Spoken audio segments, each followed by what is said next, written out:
Good day, Internet. Mr. Thain back at it again with another teaching tips video.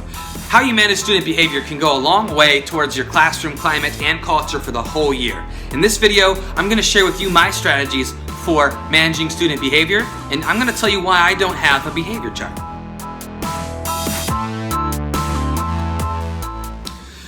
Okay, now before I get into the meat of this video, I strongly urge you to watch my other videos on classroom management, the narrating video, the instructions video, and also the countdown video, just so you can sort of see where I'm coming from and sort of get my teaching philosophy a little bit more. But I will go into it now.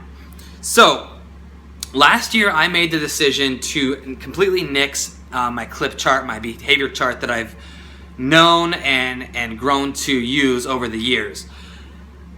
It was not an easy decision to make, and it sort of goes against conventional wisdom. You know, you go into almost every single classroom in America and you're going to see some sort of behavior chart.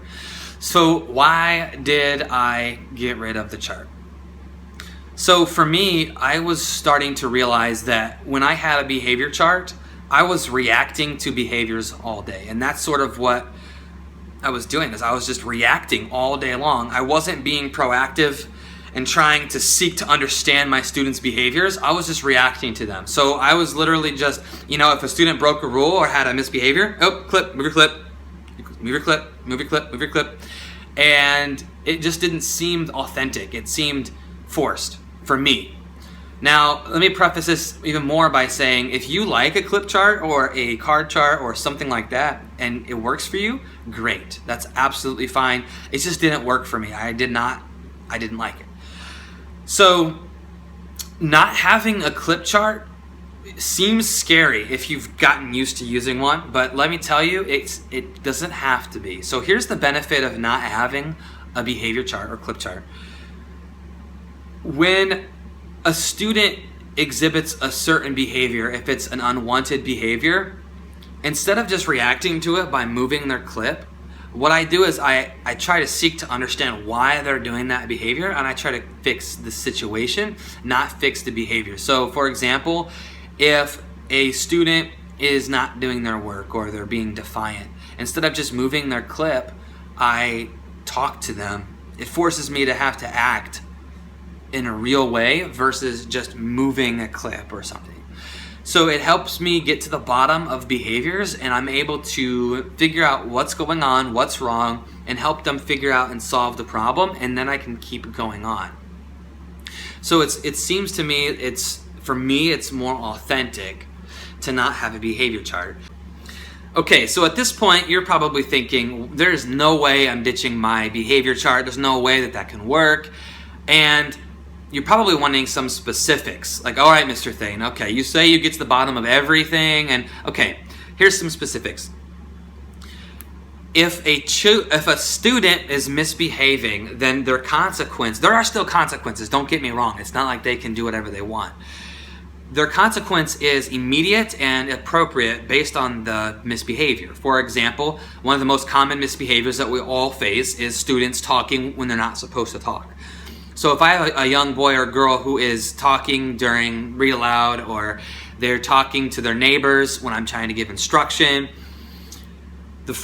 what I'll do first is I'll give them a reminder of the rules. You know, we don't talk on the carpet while we're learning. If the behavior continues, then the child's consequence is immediate and appropriate. So they will be removed from the situation.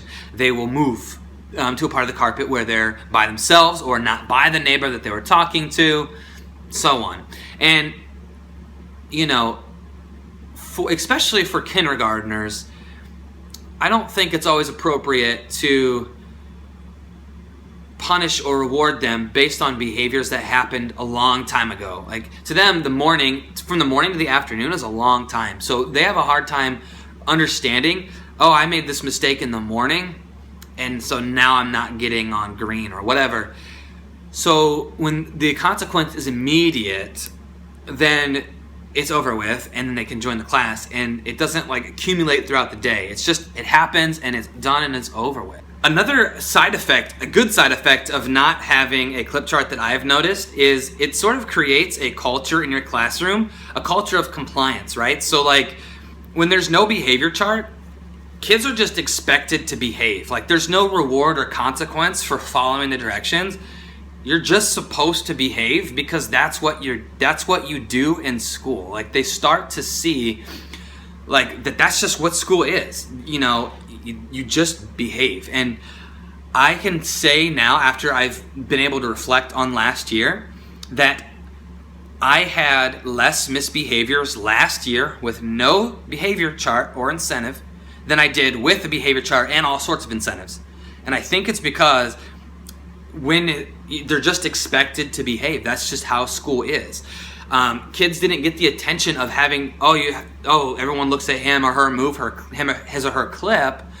It was, if they misbehaved, then Mr. Thain went to talk to them and he tried to figure it out. They didn't get the attention on them. The spotlight wasn't on them. And so I didn't get a lot of attention-seeking behavior through negative actions that I saw a lot of when I had a behavior chart. So again, it creates a culture of compliance when you're just expected to behave because that's what you do. I think that's a positive side effect of not having a chart last year. So that's another thing I wanted to point out. If you use the other strategies that I've talked about, narrating, giving positive and clear, specific instructions, and also, what was the other one? Narrating, positive instructions, and the countdown.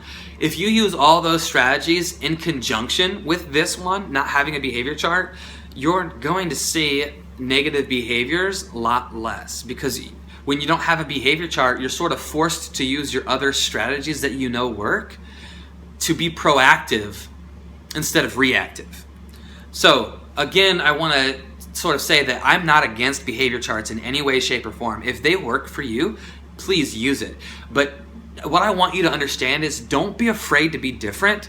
Don't be afraid to go against conventional wisdom and try something different. I have a former colleague, and she had a system where she had every child was on a chart and they each had a car, and they moved along the racetrack and they tried to get to the finish line of the racetrack.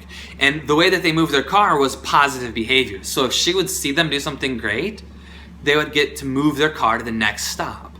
And if they made a misbehavior, if they did something wrong, their car would be put in pit stop for just a little while, and then they could get back on the track if they fixed their mistake. So that was something I thought was brilliant, and she loved it, and it absolutely works for her. I think she still uses it today. But everybody else uses a clip chart. Don't be afraid to do something different, and don't be afraid to try something new. If it doesn't work, so what? The next day, try something new. You can trial and error. You can do something that no one's done before. You can try things that just work for you. Don't be afraid to be different. Don't be afraid to take a risk. We ask our kids to take risks and take chances all the time. We should also. So if you like this video and you want to see more teaching tips and strategies videos, go ahead, leave a comment down below. What sort of behavior management do you use? You can subscribe to my channel, find me on Facebook or Twitter. As always, make it a great day.